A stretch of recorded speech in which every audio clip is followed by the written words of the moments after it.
Pas lagi merem dan nyoba tidur di malam hari, pikiran kita sering banget malah jadi liar dan berpikir tentang banyak hal.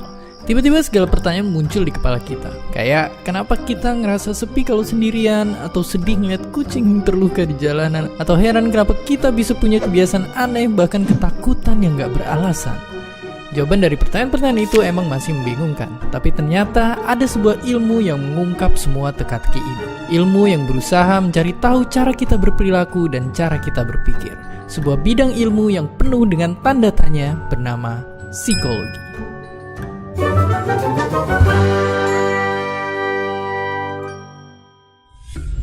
Simpelnya banget, psikologi itu dunia yang mempelajari pikiran dan perilaku manusia.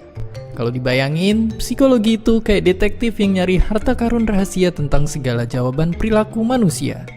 Harta itu tersimpan di dalam berkotak-kotak peti berisi jawaban tentang apa itu kesadaran, mimpi, perilaku sosial, hingga penyebab gangguan mental.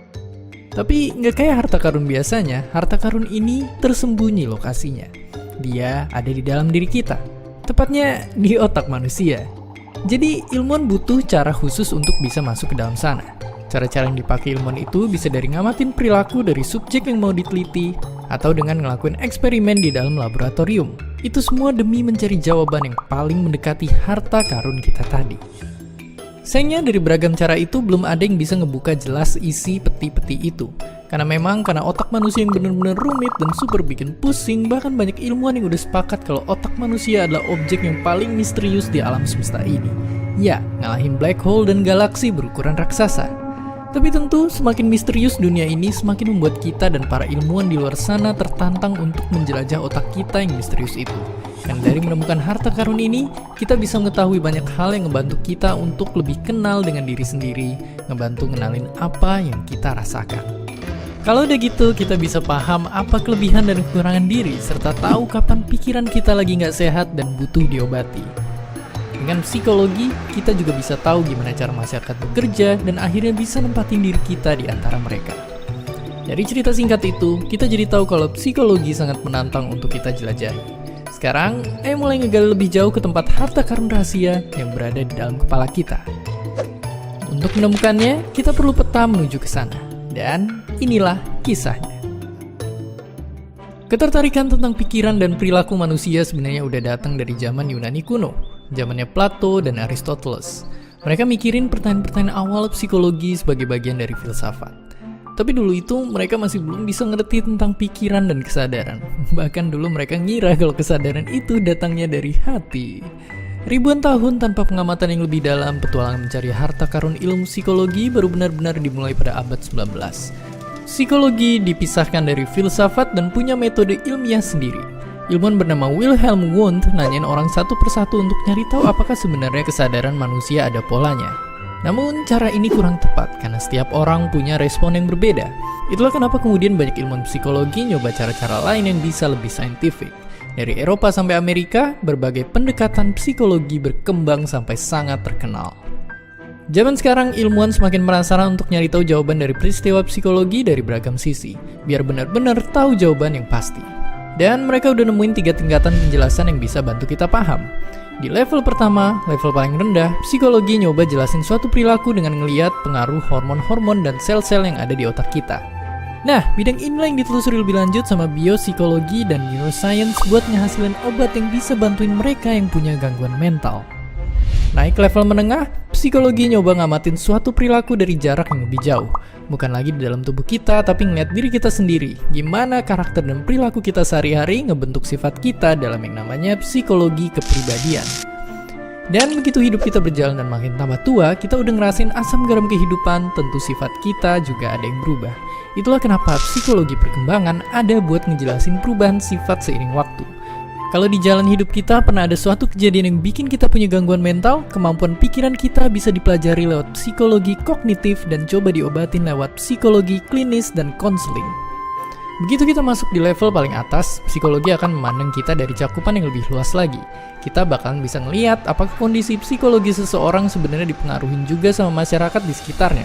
Benarkah depresi paling rentan muncul di kalangan anak muda masa kini? Atau apa benar penduduk Indonesia lebih bahagia daripada negara lain? Semua pertanyaan ini ditelusuri lewat psikologi sosiokultural. Dan seperti itulah gambaran singkat peta besar ilmu psikologi. Memang masih ada bidang-bidang psikologi yang menelusuri fokus lain, tapi dari gambaran tadi kita jadi sedikit dimudahin buat ngeliat psikologi secara keseluruhan. Kalau pertanyaan-pertanyaan sebelum tidur bikin kita pusing mikirinnya, beda halnya sama Mbak Agnes Sianipar. Ahli psikologi dari Universitas Indonesia ini sejak kecil punya banyak pertanyaan mengenai perilaku manusia dan berusaha untuk cari tahu apa jawabannya. Tapi sama halnya dengan kita, pada awalnya beliau juga nggak tahu harus mulai belajar dari mana. Awalnya saya tuh dari kecil senang baca buku, dan memang saya sukanya buku-buku tentang orang-orang yang datang dari budaya yang berbeda. Jadi saya lihat mereka yang datang dari budaya berbeda tuh biasanya punya kebiasaan yang berbeda. Terus cara berpikirnya juga kayaknya berbeda. Yang di budaya satu dianggap salah, di budaya lain dianggap biasa aja. Dan sebaliknya. Jadi saya tertarik, pengen tahu apa sih yang menyebabkan hal itu. Nah, setelah cari-cari tahu, ternyata ada nih yang namanya ilmu psikologi. Gitu. Ketertarikan sederhana itu membawa Mbak Agnes lebih jauh dalam mempelajari psikologi. Mbak Agnes sendiri telah mengajar ilmu psikologi sampai ke Amerika Serikat dan dilanjutkan sampai ke tingkatan doktoral di Belanda. Menurut beliau, ilmu ini sangat penting buat dipelajari sama orang-orang Indonesia karena tenaga kesehatan mental di Indonesia itu masih dikit banget. Dan makanya buat lebih menyejahterakan masyarakat Indonesia, tidak hanya tubuhnya aja yang harus sehat, tapi mental dan pikirannya pun juga harus dibuat sehat. Menurut saya, bagaimana masa depan psikologi di Indonesia itu juga tergantung dari kesadaran pemerintah dan masyarakatnya mengenai pentingnya kesehatan mental. Jadi sejauh ini saya lihat pemerintah dan masyarakat masih berpikir bahwa yang penting itu kesehatan fisik. Padahal belum tentu, karena banyak orang yang fisiknya bagus, terlihat kuat, terlihat cepat gerakannya, tapi sebenarnya mungkin mengalami masalah dalam fungsi-fungsi mentalnya. Mungkin dia lupa suatu dirinya, mungkin dia mengalami depresi, suicidal thoughts, dan biar orang-orang mau ikutan kontribusi di ilmu ini, tentunya kita harus penasaran lebih jauh lagi sama psikologi. Dan kalau kita mau mencari tahu, sebenarnya bakal banyak banget pertanyaan yang bikin kita semua makin penasaran. Subjektivitas dari kesadaran itu, pengalaman subjektif. Kesadaran saya itu berbeda dengan orang lain. Dan yang kedua, apakah hanya manusia yang punya kesadaran? Dan yang ketiga, apakah artificial intelligence juga bisa disebut sadar? Kalau misalnya kita udah sepakat dengan apa itu kesadaran, maka kita bisa terapkan dong, baik ke manusia, hewan, tapi juga ke robot, gitu ya, ke artificial intelligence. Nah, ini belum clear hingga sekarang dan masih berkembang penelitiannya. Psikolog dan neuroscientist itu sangat besar perannya di situ. Psikologi emang penuh dengan pertanyaan-pertanyaan menantang. Kenapa semalam kita bisa bermimpi? Kenapa kita suka ngikutin gaya berpakaian yang lagi ngetren? Atau bahkan mengapa kita bisa bertanya-tanya saat ini juga merupakan proses yang bisa kita pahamin karena ada ilmu psikologi ini. Ya, karena otak kita yang benar-benar rumit, psikologi nggak pernah bisa dapetin satu jawaban benar-benar yang pasti. Makanya psikologi selalu nuntut kita buat selalu kerjasama dengan bidang ilmu lain dari kesehatan sampai ilmu sosial, buat kita benar-benar tahu jawaban dan pertanyaan yang segitu banyaknya kita cari. Pada akhirnya, seperti kata psikolog ini, kita harus ngamatin diri sendiri, seperti kebiasaan kita dan tingkah laku kita untuk bisa paham apapun yang kita percayai.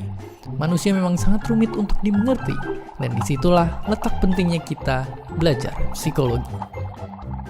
Ya, psikologi itu penuh dengan kumpulan pertanyaan tentang diri kita. Kalau kita ngelihat itu udah cukup buat tahu dan ngertiin orang lain, tunggu sampai kalian bertemu kumpulan orang dengan beragam suku dan warna yang sifatnya bakal berbeda-beda lagi.